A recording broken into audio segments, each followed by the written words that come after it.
Well, hey everybody, this is Pat Mesiti live at 5, and today I've got a very special guest, and I'll tell you a little bit about that in a second, but let me give you some facts. I was watching Alan Jones and some of the other guys on Sky the other night, and just watching a little bit of what's going on. Guys, we really have a serious problem in this country. It's called truth. And the reality of COVID is this, is that basically we currently right now in Australia have 607 patients Australia-wide, 591 in Victoria. We have 16 across the rest of Australia, 51 in ICU, 43 in Victoria, and that means there's 8 others in ACU right around the country. Now, I don't know if this sounds like a pandemic to you when the flu hurt more people, destroyed more people. I've been getting reports about now that if you put down as COVID-19, someone dies with COVID-19, that the relatives actually get paid up to $13,000 to $25,000. Now, I'm checking to see if that's the case on this new government grant scheme. That is simply preposterous. One of my great students and an awesome lady who runs an incredible renovation and property business in the UK is an Australian citizen and just came back to Australia to set up her business and launch from home, and rightfully so. She's an Australian citizen, and of course has done the right thing. However, when I heard her story this morning in my training, I was absolutely flabbergasted at what I heard. Just what they had to endure in quarantine. And we believe she wants to comply, do the right thing. But I thought I would bring Shirley Campbell on. She is in quarantine in Perth right now. And I want you to hear firsthand what it's really like in this prison. Shirley, how are you this morning? Hi, Pat. I'm great, thank you. Now tell me the truth. Off air, we were speaking this morning and you were telling me you're over in the UK. Of course, the big, problems up there with COVID, but you land in Australia. Tell everyone what it was like from the moment you landed back in your country. Well, it actually started at the airport at Heathrow because you aren't allowed to have, in London we've been in lockdown for 4 months, and you weren't allowed to put, no one's allowed to come with you. So they have to park and just drop you off. So you're trying to manage your luggage, as I was traveling myself, and you've got the mask on, that's okay, I understand that. But then we needed a shield as well. We weren't allowed to board the plane, and apparently this is an Australian thing. Because this plane only had 50 people on it, they're only letting 350 in. But we needed to wear a mask and a shield for the 19 hours on the plane. Wow. So that was very challenging. Clearly, we took it off to eat, but if you kept it off, the air hostesses very kindly asked you to put your... So obviously the disease can't spread while you're breathing and eating. This defies all logic, but yes, that's pretty much it. So let me ask you about this plane trip. Was there social distancing? Yes. So I'm on one, this huge plane that normally carries 300 and whatever people. So I'm at my side next to the window, and right across the plane, nobody to the very end, and then there's somebody. So the whole front of the plane was empty. Yep. And there was only 2 people per row, so 50 people. Then I want you to tell people what it was like when you landed at Perth Airport. Exactly. So we've gone through this challenge, and we're now, and then we get through the first customs bit, and we expected. Then we were given forms. We had to fill in a whole bunch of forms, more forms, that we understood the COVID rules, that we understood that we were going to have to pay. I'll get to that in a moment. And anyway, so we did that. Then we get through. At this point, the airport people are taking care of us. Then we get through customs, and at this point we're in a line, because remember, there's only 50 of us. Right. There is not a single person to be seen in the entire airport. No, nobody. All the shops are shut. We've walked down these corridors with nobody. It's like we've landed, in the apocalypse. Anyway, we get through, and then we hit a next part. they ask us to take our shield off at this point and put it in a bin, take our mask off. They give us a new mask and give us antiseptic for our hands. Coming from London, we're used to that. And then they take our temperature. We think, oh, that's pretty good, or we've got through that bit. Then we get to the next section and we're faced with a wall of police. So now a wall of police. Just everywhere you look. And how many of you are on there? 50. So and you have a wall of police. So we're now in a snaked line, and the police, now to give their due, they were lovely. So they each had a table and they're sitting at the end of the table, and there's people, there's some of them, they're all geared up, and then they interview you to see whether you have filled in the forms properly and whether they're going to let you back in the country. Any testing done at the airport? No, other than our temperature. We've had that taken twice. So you go through that area, you fill out the forms. What happens next? So then we're sitting down. They've got the police now interviewing you and checking, and then if you pass that, then they reinforce the fact and do you know the rules? You have to sign to say that you will agree to the rules and you will stick to the quarantine. Then from there, we've got our luggage. Nobody's touched our luggage, so our luggage is just sitting. It's not on a conveyor belt. It's just sitting there. We get our luggage, and in the airport where you've got the conveyor belts and they snake around. Well, they're not working again. I don't know where we are in the airport, but there's nobody other than all of these police and the 50 of us.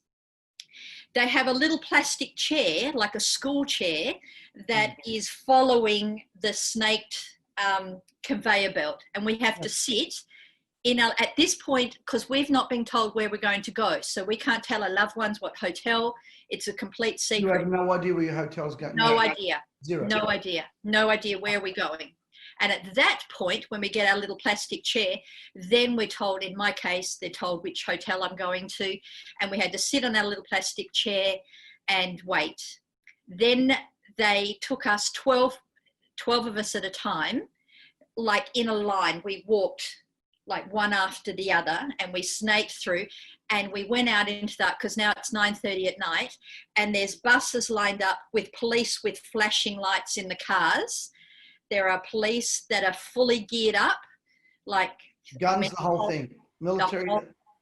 Yep, the whole thing. A lot of people are predominantly here. All forms, legal. Basically been treated like criminals. Yep. We get on the bus. They won't touch our bag. They wouldn't lift my bag up for me because they said they're not allowed to. Again, I'm not arguing. I accept that these are their rules. So one of the passengers helped me get my bag onto the bus. This is a lady who's had a broken back, by the way. Yes, of which I'd spoken to the guy, and we're keeping our 2 meters apart, and then we sit on the bus for, 20 minutes. Nobody really knows where we're going, what we're doing. And then we get to the hotel, and again, we've had military. So the police are at the front with our buses. We've got 4 buses that are not allowed to have a gap through. So we snake through the city like we're VIPs, but the reverse. We get to our hotel. We're allowed to get off the bus one at a time. And then we meet with a lady who then adjusts our mask and makes sure it's right. She hits us with more antiseptic cream. Then we get past her. She's at the front of the foyer. And again, there are security guards everywhere. But Shirley, let me guess what. You're not sick. No. So you go to the room. Eventually, we have to get through. Fair enough. You have to pay, okay. But we have to get through 3 more people to get to the room. Now, they know you struggle with claustrophobia. Yes. So they get us to the lift. They get up here. There's another security guard. No one else is allowed in the lift. We get up in the lift. There's a security guard on my floor. My key is in a special envelope, and I'm given a brown paper bag. I get in the room eventually with my luggage. They shut the door, and that's where I've been ever since.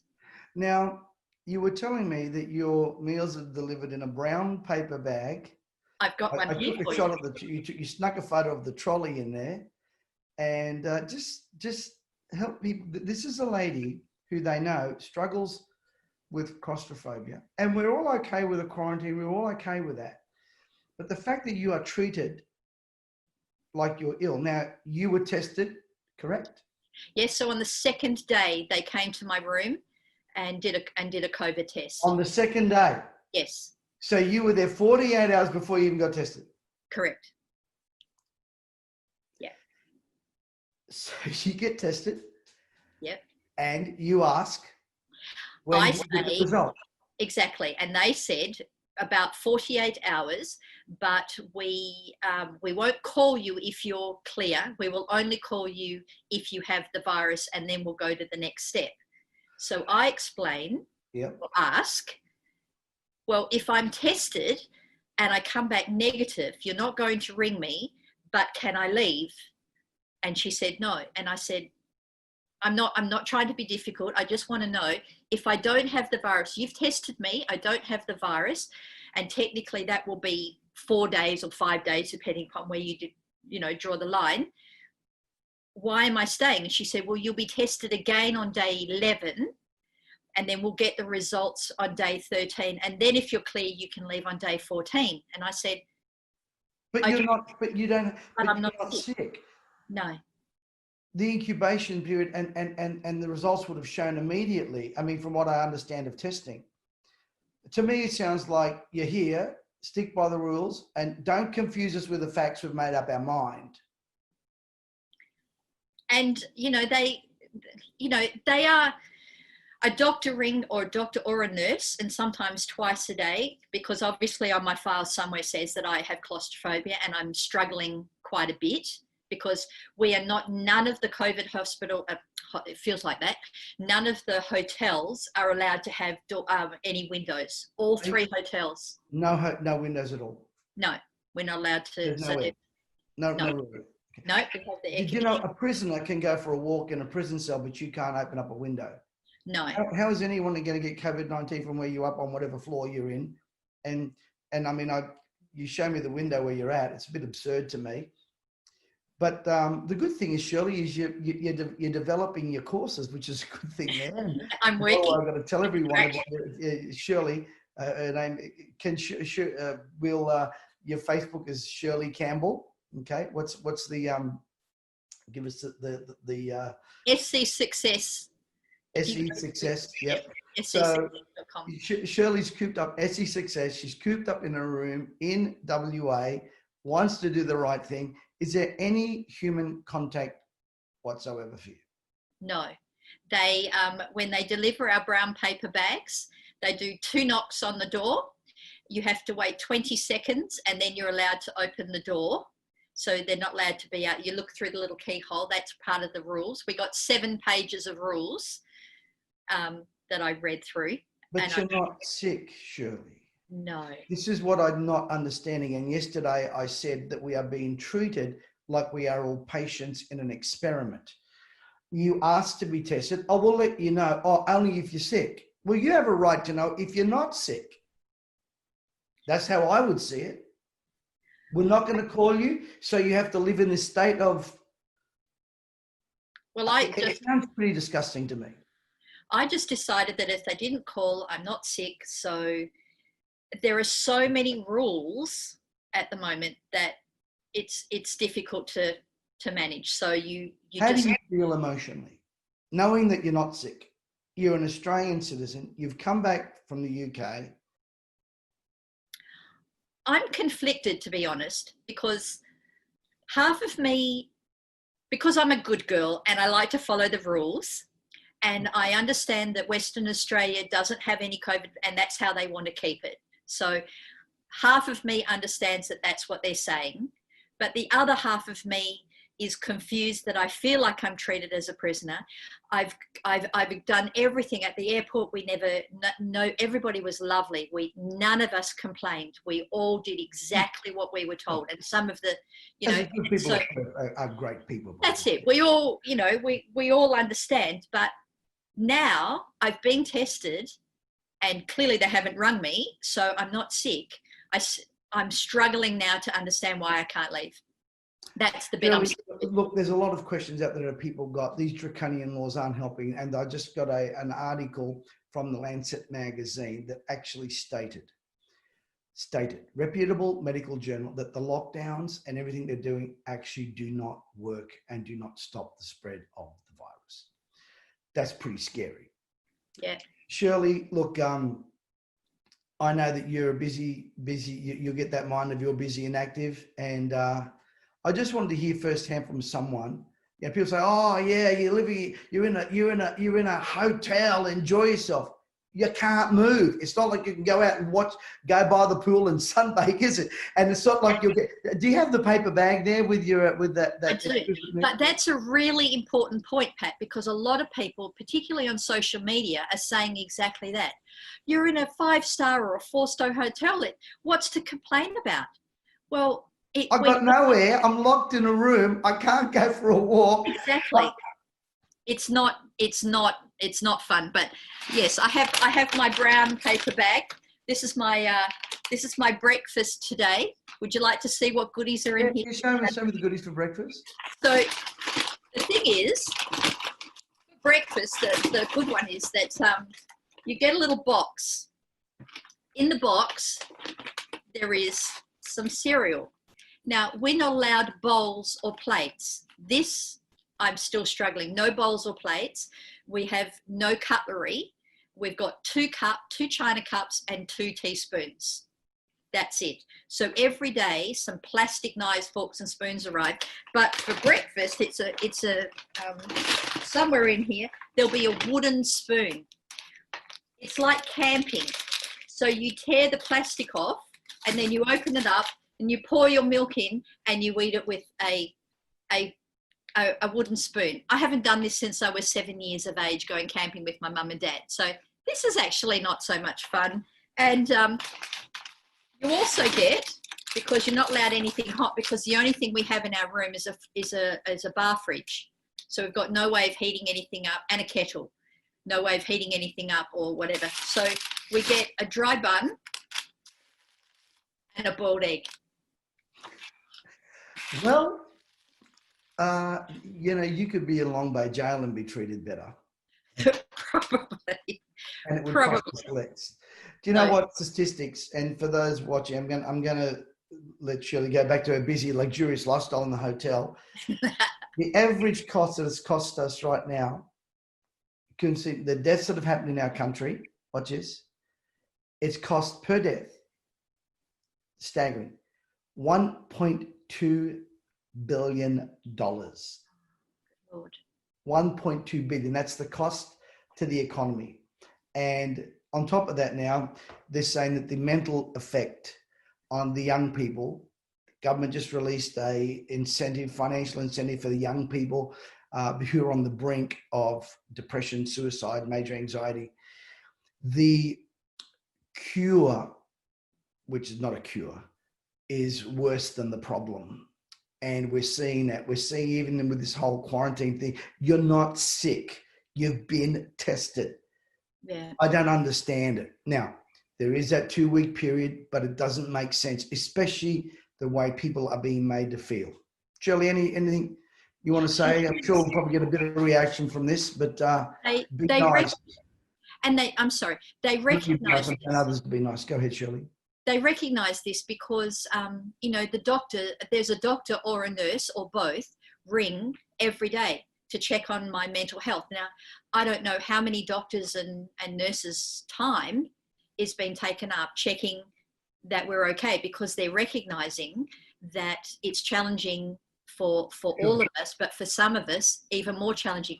I can't even imagine. We had 2 families with toddlers on our bus. Wow. Can you imagine? They are stuck with 2-year-olds. So I can't keep going. It's not. Well, Shirley, the good thing, you got some social media out there, and if there's anyone out there listening to you, go and befriend her and be nice to it. Don't criticize. Don't be cruel and mean.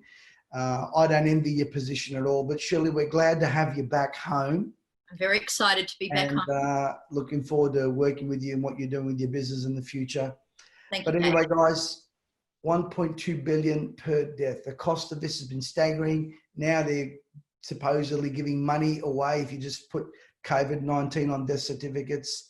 This is This is just beyond barbaric. It's control that I've never seen in my life. But we will get through this.